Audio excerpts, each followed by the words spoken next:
The night was too quiet. Not just calm, but unnaturally quiet.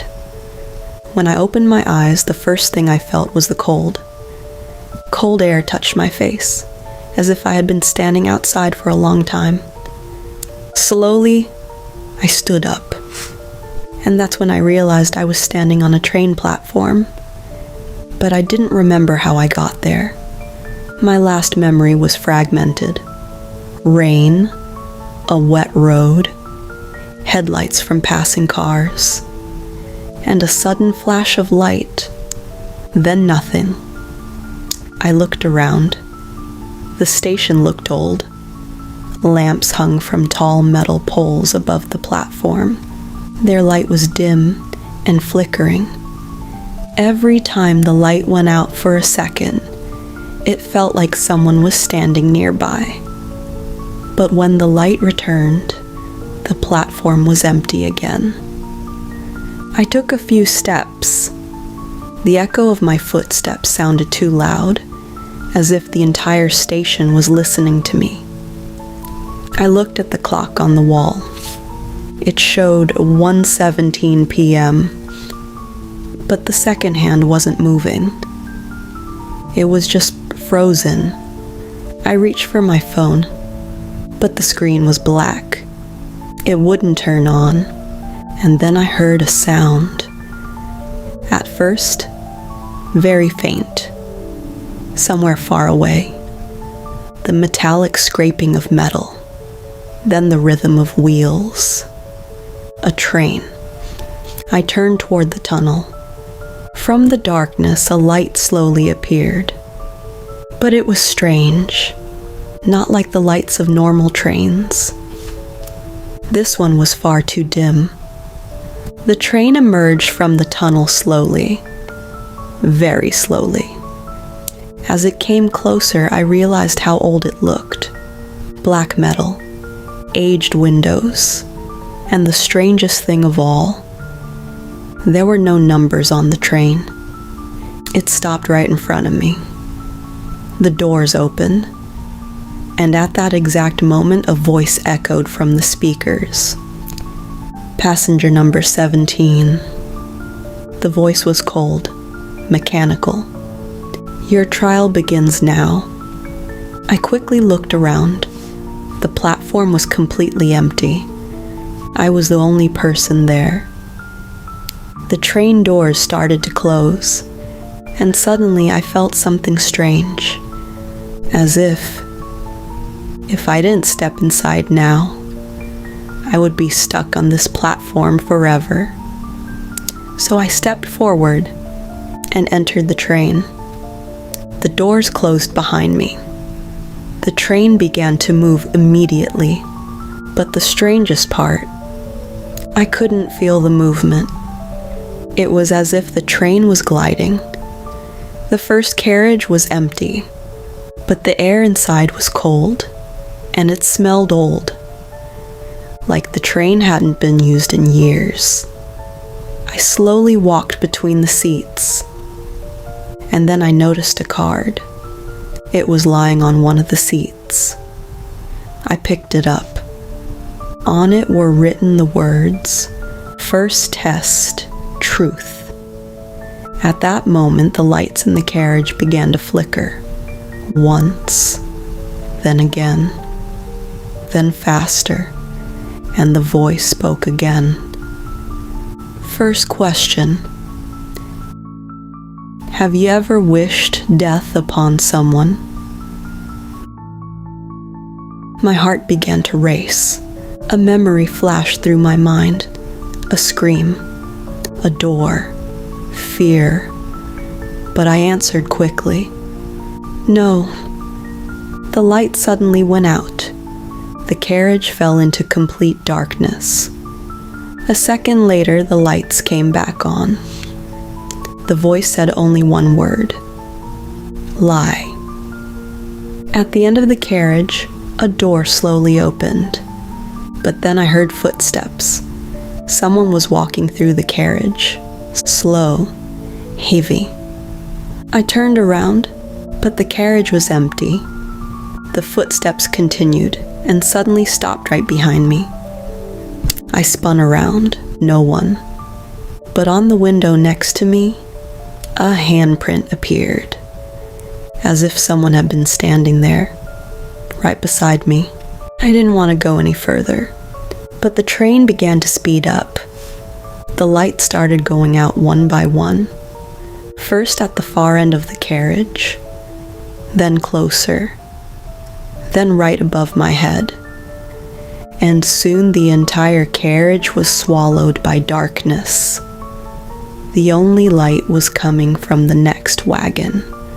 I stood there for a few seconds, trying to understand what was happening, and then I heard a sound, a knock, soft, like someone tapping on the glass. I turned around, and I saw it. On one of the windows, words began to appear, slowly, as if someone invisible was writing them. "You remember." I closed my eyes, then opened the door to the next carriage. The second wagon looked completely different. It was lit by a soft yellow light, and someone was sitting inside, a little girl. She sat by the window, quietly humming a song. I stopped. I knew that melody. I had heard it before, many years ago, when the girl turned her head. My heart stopped. It was Anya, my little sister. She died 5 years ago. Anya smiled. I didn't want to go any further, but the train began to speed up. The lights started going out one by one, first at the far end of the carriage, then closer, then right above my head. And soon the entire carriage was swallowed by darkness. The only light was coming from the next wagon. I stood there for a few seconds, trying to understand what was happening. And then I heard a sound, a knock, soft, like someone tapping on the glass. I turned around, and I saw it. On one of the windows, words began to appear, slowly, as if someone invisible was writing them. "You remember." I closed my eyes, then opened the door to the next carriage. The second wagon looked completely different. It was lit by a soft yellow light, and someone was sitting inside, a little girl. She sat by the window, quietly humming a song. I stopped. I knew that melody. I had heard it before many years ago. When the girl turned her head, my heart stopped. It was Anya, my little sister. She died 5 years ago. Anya smiled, but her smile was strange, too calm, too peaceful. She spoke softly. "You took a long time to get here." I whispered, "That's impossible." She stood up and slowly walked toward me. Then the voice from the speakers echoed again. "Second trial. Are you responsible for her death?" I started shaking my head. "No, it was an accident." Anya looked straight at me and said quietly, "You closed the door." At that moment, the lights began to flicker, and suddenly the entire carriage changed. The yellow light disappeared. The walls began to darken, and then I heard a sound, a knocking, like someone pounding on a door. Then a voice, scared, desperate. "Please, open the door." I covered my ears, but the voice only grew louder. "I'm cold. I can't get out." When the lights came back on, Anya was gone, but on the seat lay her toy, an old plush fox, and on the wall, new words appeared. Liar. But her smile was strange, too calm, too peaceful.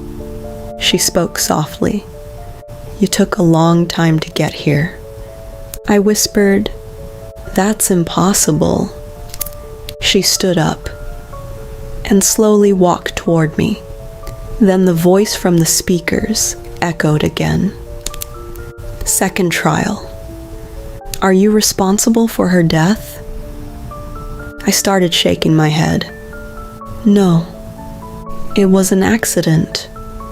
Anya looked straight at me and said quietly, you close the door. At that moment, the lights began to flicker, and suddenly the entire carriage changed. The yellow light disappeared. The walls began to darken, and then I heard a sound, a knocking, like someone pounding on a door. Then a voice, scared, desperate. Please, open the door. I covered my ears, but the voice only grew louder. I'm cold. I can't get out. When the lights came back on, Anya was gone, but on the seat lay her toy, an old plush fox, and on the wall, new words appeared. Liar. The third carriage was the strangest of them all. It was completely covered in mirrors, on the walls, on the ceiling, even on the floor. I saw myself hundreds of times, but in every mirror the reflection was different. In one I was crying, in another I was screaming, and in a third I was standing in front of a door, and behind that door Anya was screaming. I stared at the mirror, and the memories began to return. That day, we were playing hide and seek. She hid inside the old shed. The door accidentally slammed shut. She couldn't open it from the inside. She screamed. She called my name. But I was scared.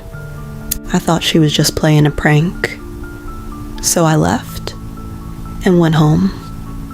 When they finally found her, it was already too late. The voice spoke again. Final question. Are you ready to admit the truth? I slowly fell to my knees and whispered, yes. It was my fault.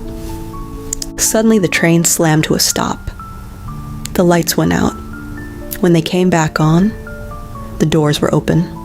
I stepped out onto the platform. It was morning. People were walking to work. A normal station. For a moment I thought it was over. But then I looked up at the station board.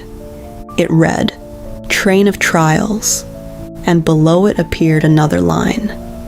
Passenger 17, survived. Then a new line slowly appeared beneath it. Next test, forgiveness. And right beside me, I heard a voice, soft, childlike. This time, open the door. I turned around and saw Anya standing beside me, alive, holding the door open.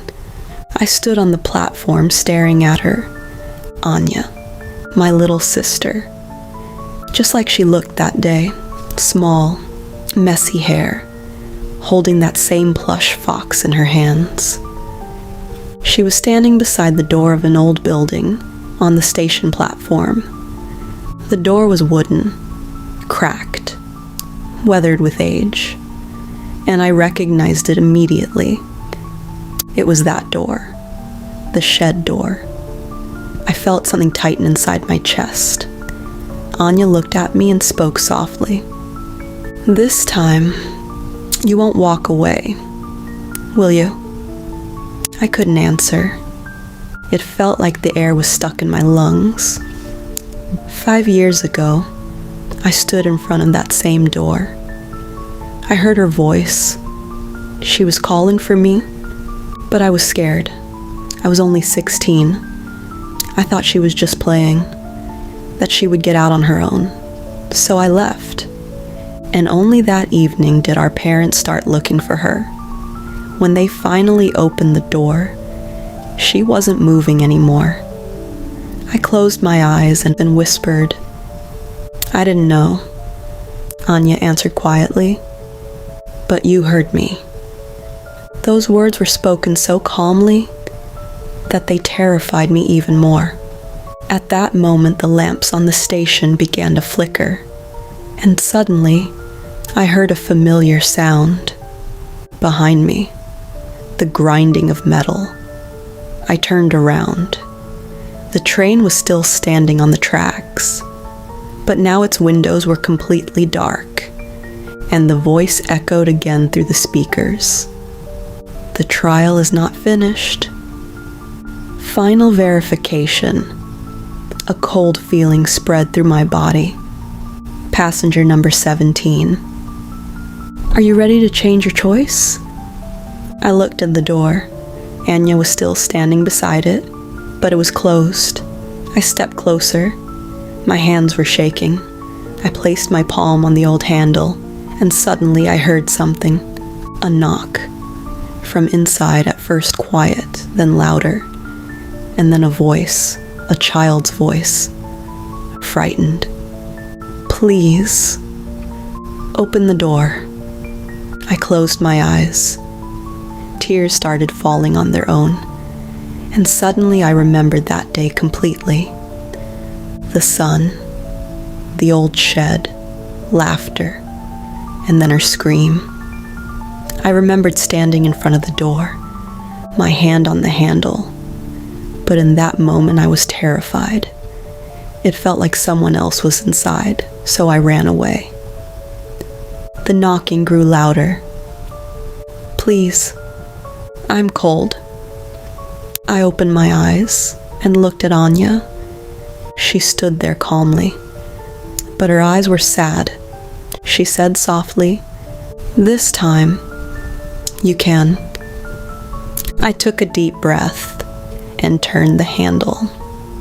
The door slowly creaked open. Cold air rushed out from inside, and I saw a little girl. She was sitting on the floor, scared, alive. She looked at me and whispered, "You came back." Suddenly everything around me began to change. The station started dissolving. The light became brighter. I heard voices, people shouting, sirens. When I opened my eyes again, I was lying on the road. People were standing around me. Someone was holding my hand. Someone said, "She's waking up." I saw a wrecked car, and that's when I realized I had been in an accident. One of the paramedics said, "We thought we lost her." I tried to sit up. My head was spinning. And then I noticed something strange.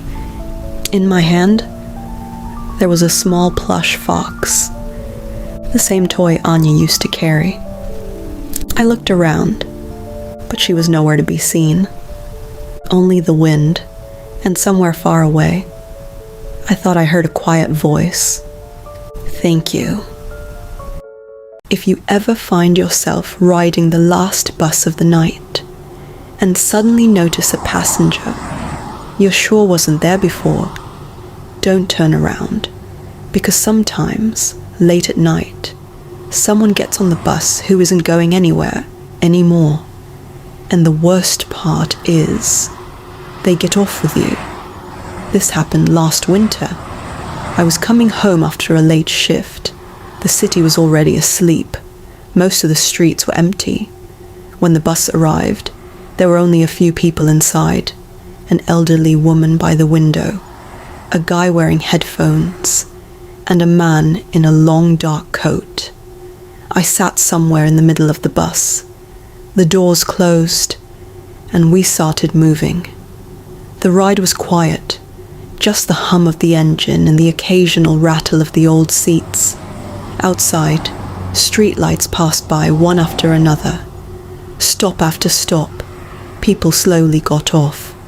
First the man in the coat, then the woman, then the guy with the headphones.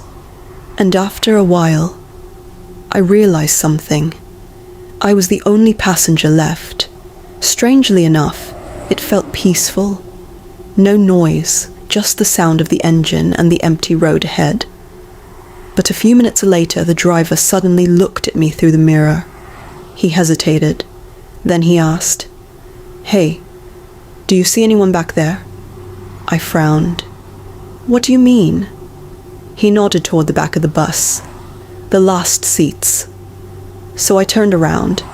At first I didn't see anything. Then I noticed a silhouette.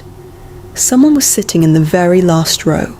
I said, "Yeah, there's a man sitting there."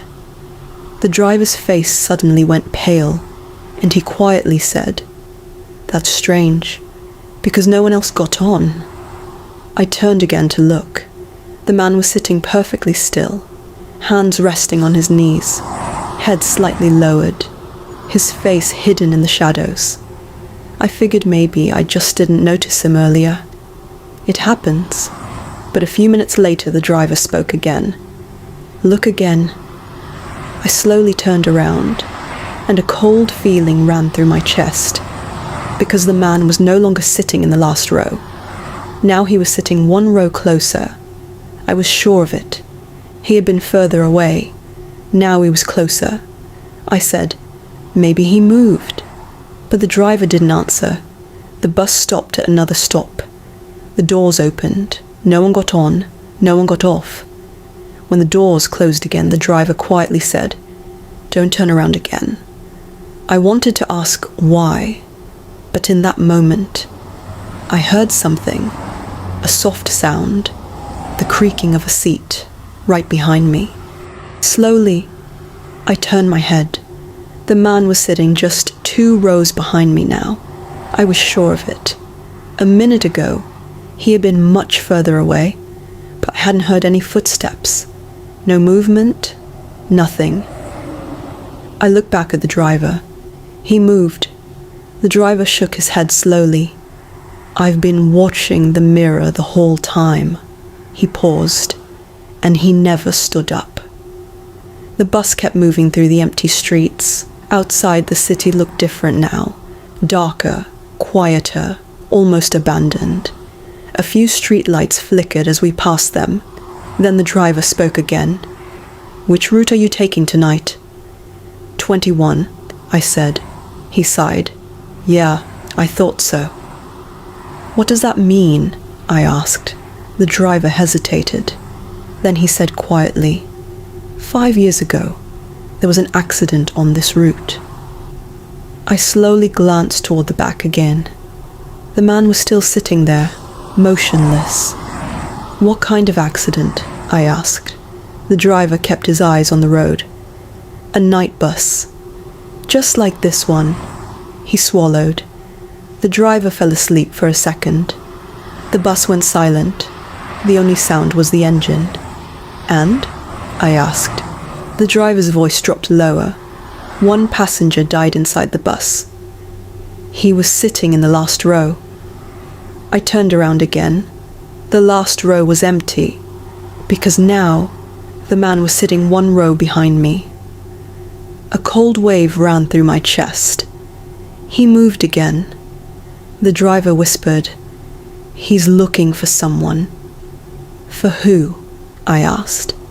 The driver slowly looked at me through the mirror. "For the last passenger." My throat suddenly felt dry. "What do you mean?" The driver didn't answer right away. Instead, he said something else. "In the accident, there were only 2 passengers left in the bus." I felt my stomach tighten. "One died," he continued. "And the other one," he paused, "got off early." I whispered, "And survived." The driver nodded slowly. "Yes." I turned around again. The man was no longer behind me. The seat was empty. My heart started racing. Where did he go? The driver didn't answer. Instead, he said quietly, "Don't move." And that's when I heard it. A slow breath. right next to my ear. I froze. The breath was right next to my ear. Cold. Slow. Not mine. I didn't turn around. I was too scared to move. The driver was still staring at me through the mirror. "Don't move," he whispered again. My hands were shaking. "Where is he?" I asked. The driver swallowed. "He's standing." My heart started pounding. Standing where? The driver looked at the mirror again. Then he answered quietly, "Right behind your seat." I slowly looked forward again. The bus was still moving through the empty streets. Outside, the city looked almost unreal. No cars, no people, just long empty roads and flickering streetlights. "Listen to me," the driver suddenly said. His voice sounded tense now. "You need to get off at the next stop." "Why?" I asked. He hesitated. Then he said something that made my stomach drop. "Because if you stay on this bus when it reaches the last stop..." He looked back into the mirror. "You'll take his place." I felt a chill run through my entire body. "What do you mean?" The driver didn't answer right away. Instead, he said quietly, "In the accident, there were 2 passengers left. One died. The other one survived." I remembered what he said earlier. The survivor got off early, before the crash. "But that was 5 years ago," I said. "Yes," the driver replied, "and every night since then." He paused. "Someone sits in that seat." The bus started slowing down. Ahead of us was a small empty bus stop. Just one flickering street light. "This is your stop," the driver said. The doors opened with a loud hiss. I stood up slowly.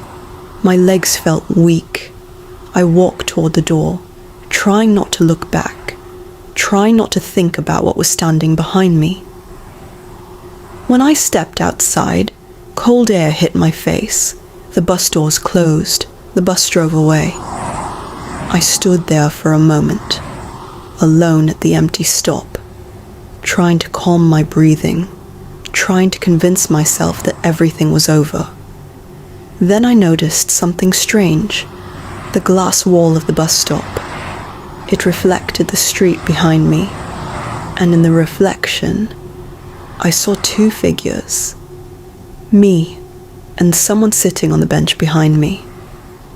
I slowly turned around. The bench was empty. But when I looked back at the reflection, the figure was still there, sitting calmly, watching me. And then I heard the same quiet voice behind me, the one I heard in the bus. Soft, cold, almost patient. "You got off the bus." The voice paused, then whispered, "But I didn't." And that's when I realized something. The bus didn't take him with it. He followed me. The last passenger is never really the last one.